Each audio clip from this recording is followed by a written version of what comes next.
Welcome, and here we are live Friday afternoon, Eastern Standard Time, noon Eastern Standard Time, where I talk with you about the business of photography. Pricing photography channel is what this is, and we're gradually expanding this out to more and more of the general business conversation, because there's so much when it comes to growing a profitable photography business. And I think obviously that is the overall goal, to have a profitable photography business.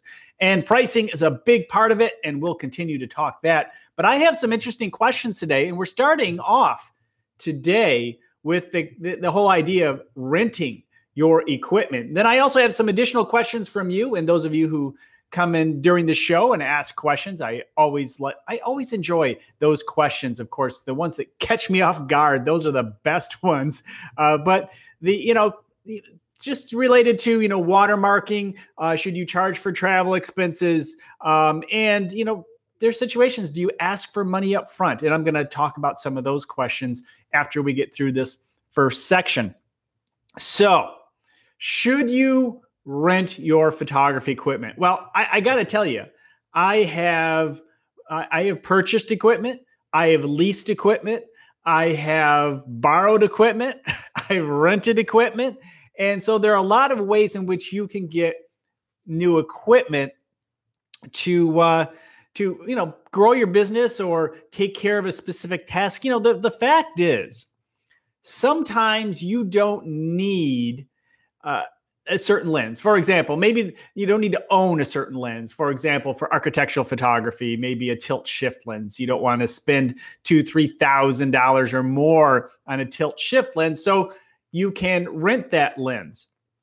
Sometimes there's new equipment out. For example, when digital first was really getting into the mainstream, I leased the Nikon D1 for 3 years. It was $5,000 plus lenses at the time. As a photojournalist, I was working for a newspaper, but I had a lot of freelance gigs, and I was using digital at the time, and so I knew the power of it, and I just knew I had to have digital. So I went to a leasing company, and they leased about $10,000 worth of equipment, new Nikon equipment, as well as the new Nikon D1. And that's how I got my first digital camera. I mean, again, at that price point, it was kind of tough, but I did it, and I was able to cover my costs over that time. And it worked out. It worked out for me, but it's not always the case. And certainly the price of digital cameras at a high level, of course, that was a 2.74 megapixel camera. So as cool as it was, today we can get so much more for a lot less. And so that is certainly an option. Obviously, borrowing, if you have a network of people that you work with, other photographers that you can borrow. And obviously you got to be careful, but I've had people come in from out of town who are part of, say, American Society of Media Photographers, and something happened to their equipment and they needed to borrow. And that's happened before a number of times, where people come into town, they put a call out, hey, we need a piece of equipment. Does anybody have this? Could we borrow it or even rent it from you? And that is another way to go about it. I think, well, here's another situation where I actually, I rented. I had a very big client coming in, a great opportunity. And I didn't have the specific lens nor actually the camera body at the time that I wanted. And so I went to one of the rental companies and I rented it, and it worked out great. And I ended up getting the client, and eventually I bought the camera, but I didn't need it at that time. If I didn't get the client, I really felt like I didn't need that camera at that time. Actually, I got the next version of the camera later on. So there are many different reasons why you may want to buy or rent.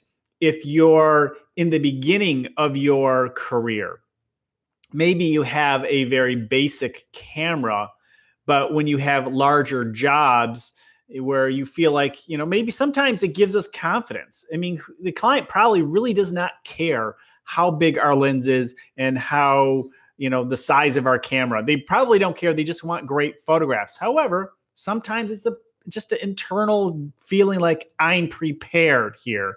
I have the best equipment. And so renting it may be the right way to go. And you can put those costs and incorporate those costs in your part of your cost of doing business and into your bid and make sure that that's covered as part of your project with a new client or any client. And so that can be a part of it. And I mean, I know photographers. There are many photographers. I've known photographers who only rented because that way they always had the newest equipment. Automotive photographers I know did this all the time, especially especially the larger formats where they kept upgrading and upgrading and upgrading. And you always felt like, okay, I just spent $20,000 and now it's obsolete 6 months later. So renting was not a bad way to go, or even leasing in some capacity. So there are a number of good reasons to go about it. So there's nothing wrong with renting your equipment. Again, you can just do it and say, I'm going to talk to the client, say, I only rent my equipment because I'm going to get the exact equipment you need for your job. And hey, I think that's a selling point. And so you can use that. And so you can then rent, and then you don't have to have that overall expense and worry about having to upgrade on a regular basis. You can always have the best equipment available to you. So there you go. There are a few thoughts. If you have questions, have you rented before? Have you rented your lenses or tried out a new lens? Or have you rented or leased even? So have you rented or have you leased? Have you borrowed from a friend? Let me know in the comments below. What have you done besides buying the equipment to get to know the equipment? So I'm curious about that. Put that in the comments below. Looking forward to reading that. There are a few places you can go online to rent. Borrowlenses.com, lensrentals.com. For me, locally, ProCam is a place that you can rent. And not only can you rent lenses and camera bodies, but sometimes you can rent space, and that's what ProCam does, or lights and so forth. There are a few places around town here that we can rent lighting as well as studio space. So renting studio space is another way to go too. Now, I'm not promoting either one of these, although of the locations such as Borrowed Lenses or lensrentals.com, I've only used Borrowed Lenses. So I'm not familiar with lens rentals. If you have any suggestions of places, because this is not a sponsored show. This is not a situation where I'm saying you should use one or another or recommend one over the other. I can only tell you what I have done. And those are a couple options. But if you have some options, put them in the comments below and share it with the community. Okay. This isn't one of the questions, but it's a topic I wanted to address, again, related to the competition, because I keep hearing a lot about how, boy, everybody's getting the low, losing out to lower priced photographers. And look, it's going to continuously be that way. It's happened to me. It has happened and continues to happen to me too once in a while. Actually, not as often as I would expect. But the fact is, the only way you're going to get those higher prices is if you put your brand around who you are, and people want to hire you, and it doesn't matter what the price is. If you keep chasing those lower prices and try to get anyone to hire you, no, you need to attract the people. And I know it's easier said than done. I get it. It's hard. Believe me, I've gone, periods 2, 3, 4 weeks without an assignment. But that's these days because I'm not shaking the trees real hard for photography. Honestly, I'm very picky about the assignments I take these days. I've done so much through the years. I've certainly enjoyed all the different types of assignments and opportunities.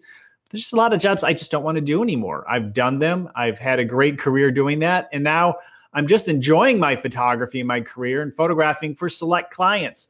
And so for that reason alone, it's just one of those things. You just start to kind of develop your niche, your areas which you like to work, and you have your price. And if somebody wants your price or not, so be it. But I know that's a lot harder to deal with, especially in the beginning. But here's the great thing is so many people need photography that photography, good photography is mandatory. You should be knocking on the doors of web developers. I mean, they would love good quality photography. Maybe you can work out a deal with them and make it part of their package price for the clients. I do that. As many of you know, I own a digital marketing firm, and I talk about marketing strategy all the time. But I have partners who are web designers, and as part of their package, they have photography because they know they need good quality custom photography for their websites, and they just put it in as part of the package. I get a reasonable, a reasonable amount per image that the client selects, and a lot of times they go over the needed amount, and it's a great opportunity. So that's really cool, and you can do the same thing. Videographers, look for anyone who is going after a similar target market. Partner with them. It's going to be one of the best ways you can grow your business and keep it profitable because you can charge. And if you're part of a package, they don't necessarily know exactly what part. They know so much for the photography, but there's a bigger price overall. So you're just a piece of the pie there, and so they're not scrutinizing so much that photography. At least that's what I've found. If you had a different experience, definitely put that in the comments. So the question about competition is really the number one competitor is you. You are by far your number one competitor, meaning you have to continuously improve what you are doing. You need to compete against yourself. In other words, this month I photographed 4 times. Next month I photographed 6 times. And I got to do the work to get that way, to get that level of, of clientele coming in regularly. You have to do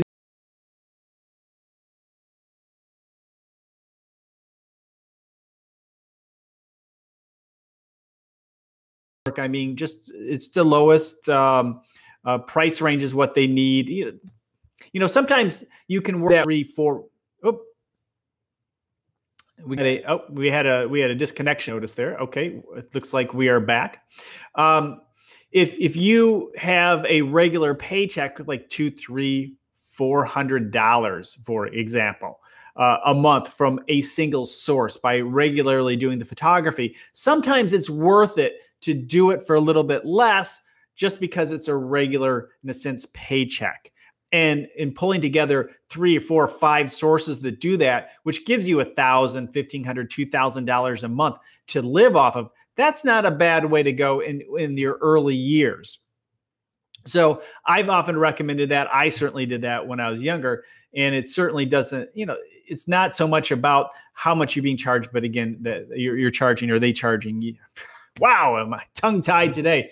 How much they're paying you per image, but obviously don't allow yourself to get taken advantage of, and understand that hopefully in this situation, you can work out the opportunity to resell the images if it's a good opportunity for that, in which you can make more money. And I always had done that, especially working for a lot of the magazines through the years. I kept those copyrights so I could resell those images. And, a lot of times I made 5, 6, 7 times more than I was actually making working regularly for these magazines or even websites. Okay, here's the next question. When should I charge for travel expenses? And I'm assuming you mean like in terms of how far away from your home or studio.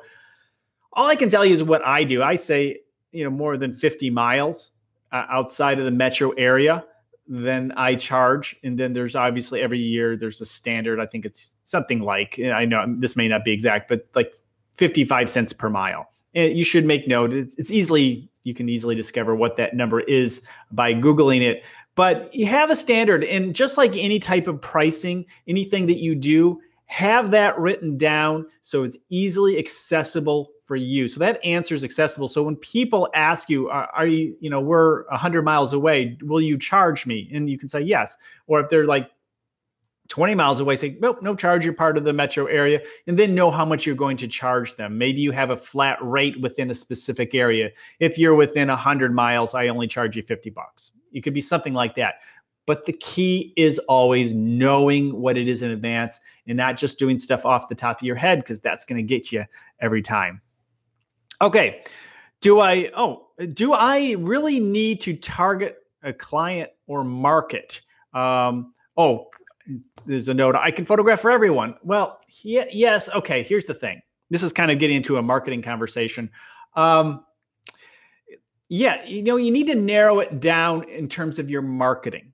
You need to be a specialist. If you're trying to be everything to everyone, you're nothing to no one. You're not standing out in a crowded market. But if you can niche down and become that specialist in a specific area and people know you for that, that doesn't mean you can't do other types of photography, and chances are you will, because people will refer you for that one type of photography, but then they will get to know you and say, oh, wow, you're just a great photographer. And then they may refer you to other people for other types of photography. The thing is, you need to get noticed and you need to develop your reputation and brand. And generally, that involves focusing in on one area. And then you can build out from there. Yeah, most of us can photograph just about everything. I mean, there's certain areas that I wouldn't dabble into too much, such as jewelry. Jewelry is a tough nut to crack there. But I have some friends who are really, really good that would just put anything I did to shame. So I would most certainly refer them. Now, the thing also is that they're great photographers in general. So I would refer them for a lot of things, but I always remember them for jewelry. And so when I have the opportunity, they're the folks to go to. And there are not many. There's one or two photographers that I would send that work to. So again, out of all the photographers I know, when a jewelry opportunity comes around, they get the work because obviously I don't do that. Okay. I have a new client. And there are models and props involved in this first assignment. Should I ask for money up front? Well, here's the thing. I guess this is again, I can only share with you the way I go about it. If it's a lot of money, I mean, we're talking maybe thousands of dollars and there's a lot of upfront costs and it's a big production, I will most certainly ask for the basic production fees upfront. I will do that. And that's pretty common for larger jobs. I mean, some people have lines of credit, which are fine. But when you have a new client, if it's a regular client, somebody I've worked with for a few years, I would tap into a line of credit to upfront the whole thing just to make it easier for them. But if it's a new client, I don't want to be on the hook at the end of the day. I mean, I just, the whole idea of pulling out thousands of dollars and then something goes wrong and the whole relationship breaks off and you never see them again. Who knows? Who knows what could happen? So if it's a new client, I'm going to ask for the money up front. Now, if it's, a few $100s or something, I probably would cover it no matter what. So you have to understand where your risk tolerance is and then make solid policy personally, internal My Photography Company policies around that. So again, just like everything, having a sense ahead of time of how you'd approach these things. Think of all the different scenarios which you could, face in photography and just write down, if this happens, this is what I will do. Now, you may change your mind down the line. Maybe you'll hear one of these shows or somebody else's podcast and they'll suggest something else like, oh, that's an even better idea. Change your policy. But having something to work off early on is a great way to go. All right. I had my first wedding. Should I hire a second photographer? Well, that really depends on many different factors. If it's because you're not confident, you could do that. You could hire a second photographer for that reason. A lot of weddings don't need a second photographer, but a lot of photographers always have a second photographer. It really just depends on your workflow and the way you approach weddings. If you're really concerned and another photographer who's a friend of yours, maybe he's even done a few weddings, you give him a couple bucks, say, look, I have this wedding and I need somebody else there. And could you take some additional photographs? And not only that, a little bit of your guidance would be helpful. Nothing wrong with that. You don't have to tell the bride and groom. Chances are if that's the situation, it's somebody it's a close referral and they know you're good with the camera.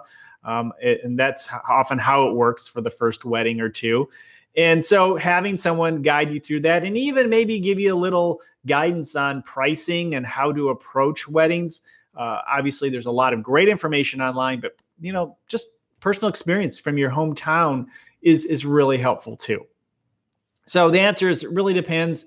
But if you're confident, and you've been photographing for quite a while and it's not a huge wedding, I don't see why you necessarily need that second photographer other than the reasons I just mentioned. Okay, the next question. Should I watermark my digital files?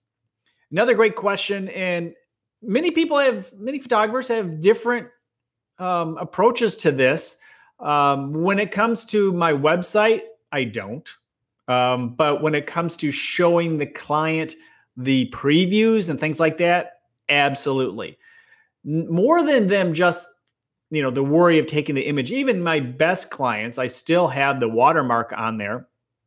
And the reason is a few reasons, actually. One, sometimes people just drag and drop off of the page out of the browser onto their desktop.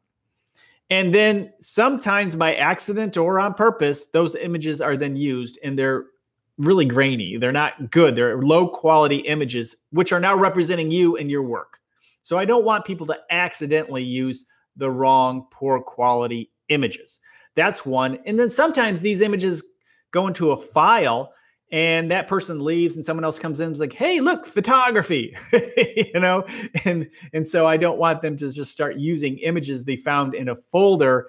So if it has the watermark on it, at least it lets them know where to find the original images if they hadn't purchased them already. But a lot of times I keep images in Photo Shelter specifically, and I keep that gallery open for my clients so they can always go back and get the images in which they purchased in past years. I keep all of the purchased images that they have bought from me through the years in one location. Obviously, all the archives are just archived elsewhere, but the specific images they photograph, and a lot of times they forget about the images they've purchased and they go back in there, maybe it's been a year and a half since they've hired me, and they go back to, oh, wow, look at all these photographs. I forgot they were available to us. We can use these too. So that's a good deal. Okay, so this is relevant to you, the pricing for photography community. So my podcast, I have come into the 2018s.